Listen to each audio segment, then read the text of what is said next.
When talking about exoticism, a thing that comes to our mind is the Danmaku culture. It is the popular visualization system in Japan and China, which constitute a novel and illustrative example of participatory culture. This technology was first launched in 2007 on the Japanese audiovisual platform Nico Nico, and then arrived in China in the following year with the term Danmu, translated from the original Japanese term Danmaku. Nowadays, almost all video products in China have been targeted this application, and we see the trend of culture fusion in China. Japanese anime, K-pop, and all kinds of variety shows have enriched the Chinese entertainment industry and left the Chinese audience with diversified perspectives. Exoticism, a provocative term in the world of art history, by definition, is the charm of the unfamiliar. The word indicates that the artwork is different or other than what is considered normal. Scholar Alden Johns defined exoticism in art and literature as the representation of one culture for consumption by another.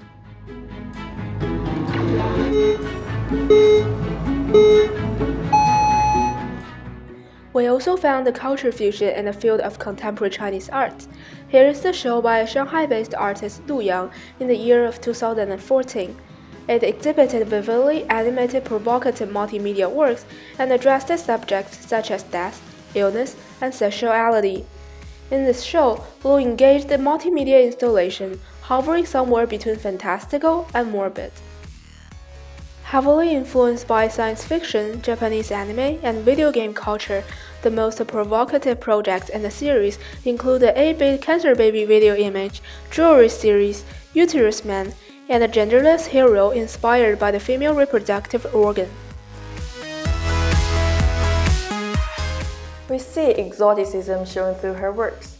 She's not just interested in appropriating certain things, but she really is interested in exploring exotic areas like neuroscience, science fiction, religious iconography, and etc. We think her work is really pushing the envelope not only of the so-called new media art, but also really branching into new areas of knowledge. And when you think about contemporary art, it is about knowledge production as well. Lu Yang explained her fascination at presenting audiences with a distinct and often challenging image of different subjects. And cancer is the very big thing, like a lot of people just die for it. And for another way, I have so many scientists friends, and they think our body is just grouped up by a lot of cells. So the cancer cells is just a part of it. I just want to make the cancer cell very cute and people can't recognize it. We conducted an interview with Professor Maya Kramer, who has nearly 20 years of international art experiences focusing on humanity's thought relationship to the environment through immersive and sometimes mechanical installations and an idiosyncratic approach to materiality. We asked her opinion towards the emergence, acceptance, and transformation of exoticism. Exoticism. When I think of it as in a negative way. I think of it in a very negative way in terms of using often superficial ideas about another culture and often building fantasies about worlds that are based on those ideas. So I'm thinking really of Orientalism in the early part of the 90s. You guys have probably read Orientalism already, hopefully. But yeah, so it's like in the early part of the century when all these people were like, oh, there's these harems and we're just going to paint tons of naked women. And they just had these basically soft porn fantasies of what life was like in Egypt. And so that to me is really exoticism. It's taking really skeletal details about another culture, blowing them up and inserting all these fantasies in them for your own, often not so great desires. I also saw somebody say the exoticism is like one culture, like a consumption of another. Yeah, that's a nice way to put it. Yeah, because I think if you encounter a culture, it will change you. In a real way. It will change you, not just it will change your ideas. And even though that doesn't show up in my art, it has shown up in who I am as a person, the way I think. When the trade route began to open up to the Middle East and Asia during the 16th century, the awareness of the exotic areas of the world that most Westerners had never seen became an enticing idea to many. Some scholars stated that exoticism became a 19th and 20th century trend in the art and design that stemming from an oversimplified fantasy of Westerners' perceptions. And we also asked Maya for her opinion. This is happening in culture in many different forms in 1,000 different ways. So it's not like, it's not one trait. It's all different, it's all different kind of histories mixed together in many, many different ways. During all periods and in many different times, they're influenced by each other, stealing from each other. I mean, all of Western modernism, it was all of these artists going, whoa, we discovered abstraction. No, you didn't discover abstraction. Like, other cultures have been doing that forever. You just thought it was a novel thing in the 20th century. And you were like, oh, cool. But also Cubism. I mean, actually Western, like Chinese art has more of a cubist structure fundamentally, African art. So it's not like, all these things have been happening for a long time. It's kind of exchanges.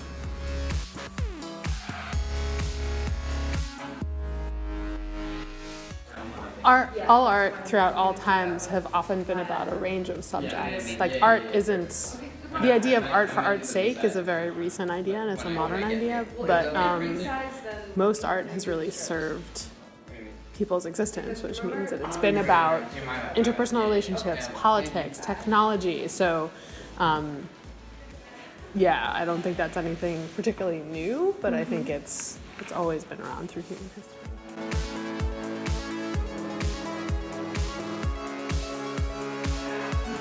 I think a lot of the forms that contemporary Chinese artists have adopted have often been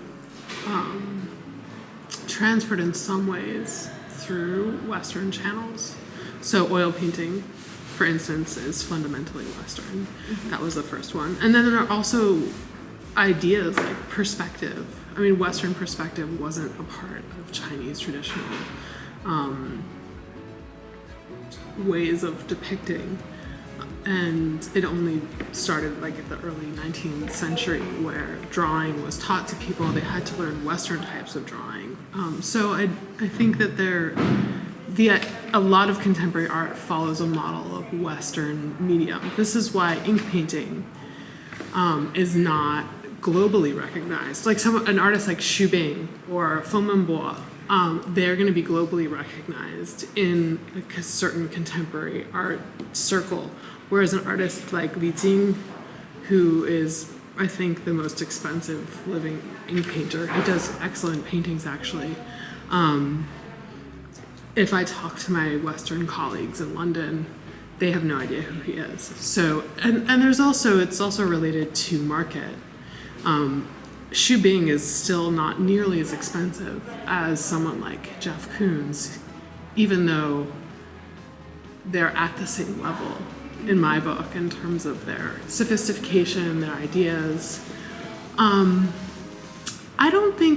do think that cultures have always experimented, and I mean, you can see like Impressionism was completely influenced by Japanese woodblock prints, and so it's gone in many different directions, sometimes superficial, sometimes in more depth. But for me, I'm more interested in people who are still playing with the fundamental ideas behind the visual meanings of things. Like Bo, he did a project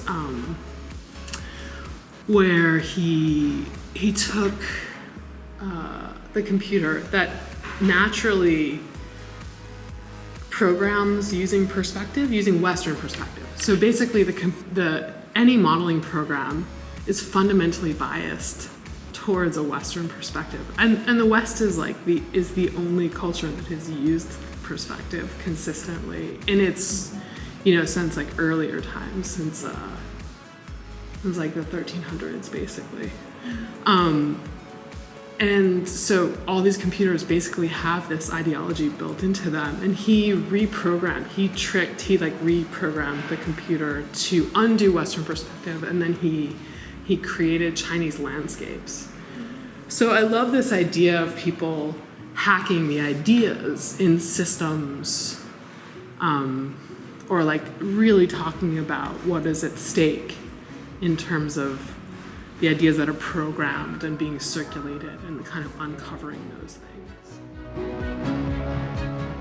During the 80s, translators and editors had manipulated the exotic works many times before they showed to the public. As far as Shakespeare's plays are concerned, almost every performance had undergone major or minor changes since it was moved to the Chinese stage. Vice versa, when Lao Shi's Tea House was staged in Germany in the 80s, German translators delayed at least 10% of the dialogue since the texts are considered difficult to understand. Since the acceptance of exoticism can sometimes be hard for the indigenous audience, we asked Maya for her opinion whether there should be any translation to make it more palatable. I mean, if their meaning isn't being communicated well, then maybe they can, but it's up to them. I mean, sometimes there are artists that have really difficult works that people hate. This is also the basis of the avant-garde, where people were making all these works, and then they were like, oh, they're so difficult, we don't understand it, and people are like, you'll get it one day, and now they're part of the canon. Or there are things even in history that we look at now that we go, oh, it's a Caravaggio, it's such a beautiful piece. So there's one of my favorite examples is there's a painting that Caravaggio painted he painted the Virgin Mary. He was commissioned by the Pope to paint the Virgin Mary. Now Caravaggio, I don't know if you know about his history. He's a Baroque Italian painter, and he was a murderer, he was probably bisexual, he was like completely, he was not fitting into the moral codes of the church in any way, shape, or form. So he paints the Virgin Mary, and it actually the model was a drowned prostitute. So he painted the Virgin Mary, and the body is a drowned prostitute. And for him, it's like we all have the option to be saved in like God's eyes. The Pope did not know what to do. It was such a controversy at that time. But now, if you look at that painting, everyone's forgotten the history. Everyone's forgotten the controversy. Everyone has forgotten that is a revolutionary idea. To think that even the people who are incredible sinners or who have murdered, they can be saved in the church. So I think that when we talk about trying to make your audience understand, I think a lot of it is amnesia.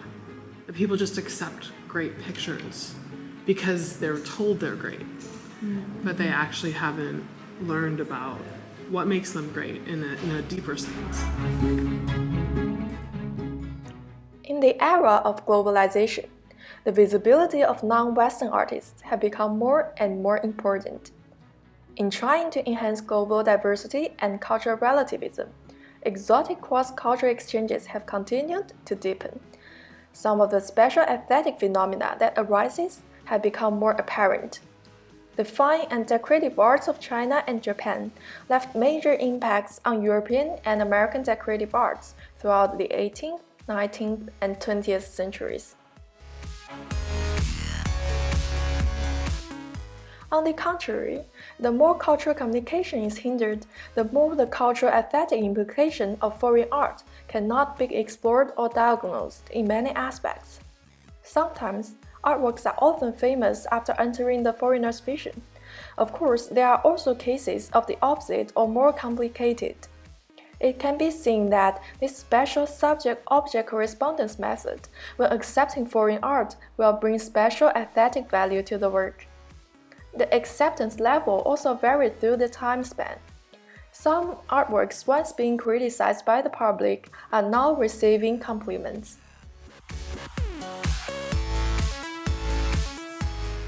In conclusion, exoticism is one part of the contemporary arts that cannot be considered separately. The more extensive and in-depth cross-cultural communication, the more exotic art can show vitality and artistic charm.